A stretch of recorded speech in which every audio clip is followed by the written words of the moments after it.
ब्राह्मण वाणी चैनल पर सभी श्रोताओं को मेरा नमस्कार। जय श्री कृष्णा, जय माता दी। इस वीडियो में आप गणगौर व्रत की पौराणिक कथा सुनेंगे जो इस प्रकार है।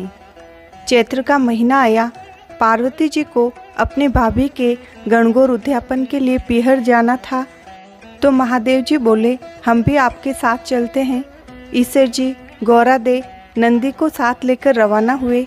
महादेव जी नंदी पर बैठे और पार्वती जी साथ साथ पैदल चलने लगे। तो लोग कहने लगे, देखो आदमी तो सवारी पर बैठा है और औरत पैदल चल रही है। महादेव जी उतरे और पार्वती जी को बैठाया। यहाँ देख लोग कहने लगे, देखो औरत सवारी पर बैठी है और पति पैदल चल रहा है। ऐसा सुन पार्वती जी भी उतर गए और दोनों पैदल चलने लगे। साथ में नंदी भी चलने लगा। अब लोग बोले, देखो वाहन होते हुए भी दोनों पैदल चल रहे हैं।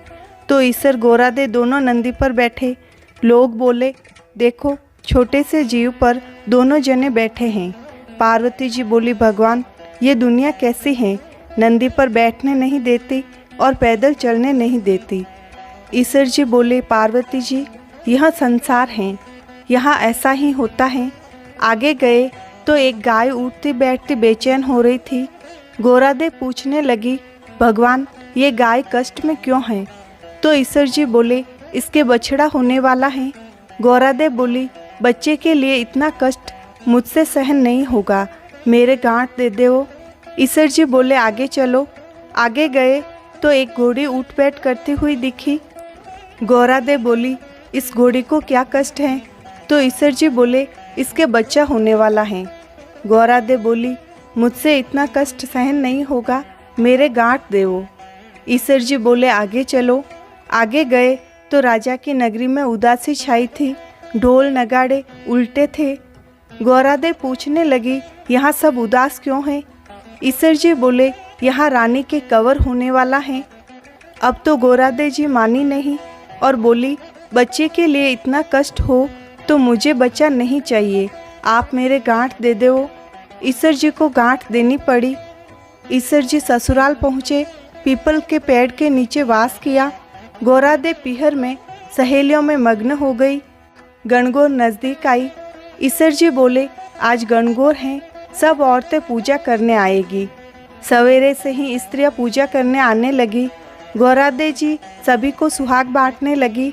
दोपहर के समय ऊंचे घराने की औरतें ओट पहनकर 16 श्रृंगार करके पूजा करने गीत गाती हुई आई।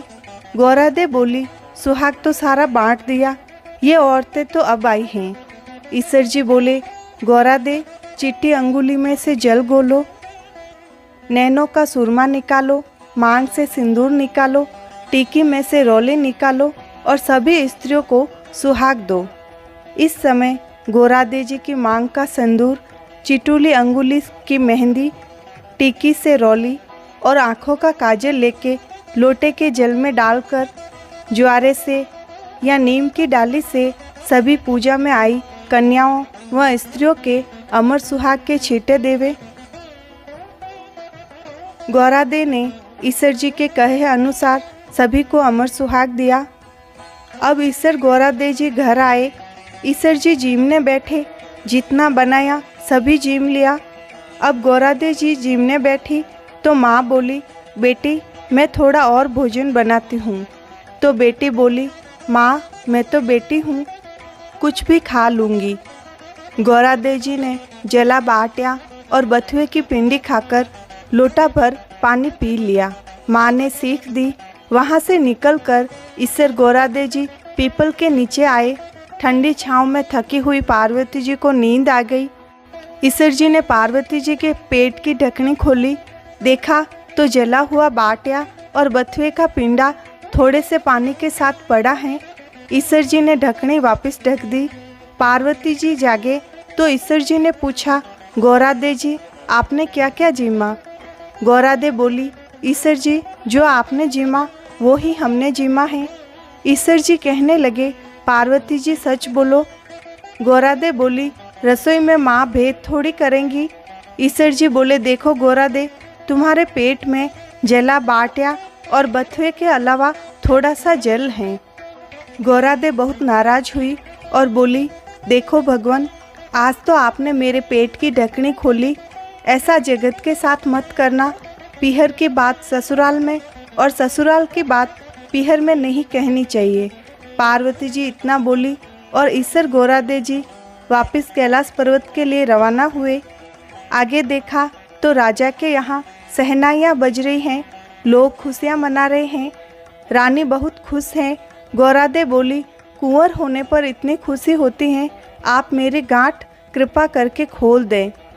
ईसर जी बोले, पार्वती, मैंने पहले ही कहा था यह गांठ नहीं खुलेगी। आगे घोड़ी के बच्चा हुआ, वह अपने बच्चे को बहुत ही प्रेम पूर्वक पास में लिए बैठी थी और बहुत प्रसन्न थी। पार्वती बोली, भगवान, आप मेरी गांठ खोलो। महादेव जी बोले, ये गांठ नहीं खुलेगी। आगे गए तो गाय अपने बछड़े को बहुत ही प्रेम पूर्वक अपने पास बिठाकर लाड कर रही थी और बहुत खुश हो रही थी, और उस गाय की मालकिन भी बहुत खुश थी। पार्वती जी सोचे, जानवरों को बच्चों की इतनी उमंग है तो मानव की तो बात ही क्या है। और ईसर जी से बोली, भगवान, मेरी गांठ खोलो, नहीं तो मैं आगे नहीं चलूँगी। पर ईसर जी बोले, अब कुछ नहीं हो सकता। थोड़े दिनों बाद पार्वती जी ने अपने उपटन का पिंड बनाया और उसमें प्राण फूके। उस बालक को रखवाली रख के पार्वती जी स्नान करने गई। भगवान शंकर आए तो बालक ने उन्हें अंदर नहीं जाने दिया। तो भगवान ने पूछा कि तुम कौन हो? बालक बोला, मैं पार्वती पुत्र हूँ। भगवान सोचे, ये पुत्र कहाँ से आया, और त्रिशूल से उस बालक का गला काट दिया। माँ पार्वती जी आई और देखा, बोली, भगवान, मेरे पुत्र को वापस जीवित करो। तो शिवजी ने गणों को भेजा कि जो कोई स्त्री अपने पुत्र से विमुख होकर यानी पीठ देकर सो रही हो, उसी बच्चे का सिर लेकर आओ। गण सभी नगरी में घूमे, पर उनको ऐसा बच्चा कहीं नहीं मिला जिनकी माता उनको पीठ देकर सो रही हो। घूमते घूमते वे वन में पहुँचे, जहाँ एक हथिनी अपने बच्चे से विमुख होकर सो रही थी। गण उसका सिर काट कर लाए। भगवान ने उस सिर को बालक के शरीर से जोड़ दिया और अमृत का छींटा दिया और बोले, दुनिया में सबसे पहले गौरी पुत्र गणेश की पूजा होगी, बाद में दूसरे देवताओं की पूजा होगी। इस प्रकार पार्वती पुत्र गणेश का नाम गजानन पड़ा। गणगौर माता सभी को अमर सुहाग दे, अमर पीहरवास दे, संतान की रक्षा करे, कुंवारी को मनवांछित वर दे, परिवार में सुख संपत्ति का वास दे। आपको यह कहानी कैसी लगी कमेंट में ज़रूर बताइएगा। और 12 महीनों के सभी व्रत, त्योहार, व्रत विधि, उद्यापन विधि की जानकारी के लिए हमारे चैनल को सब्सक्राइब कीजिए। जय माता दी।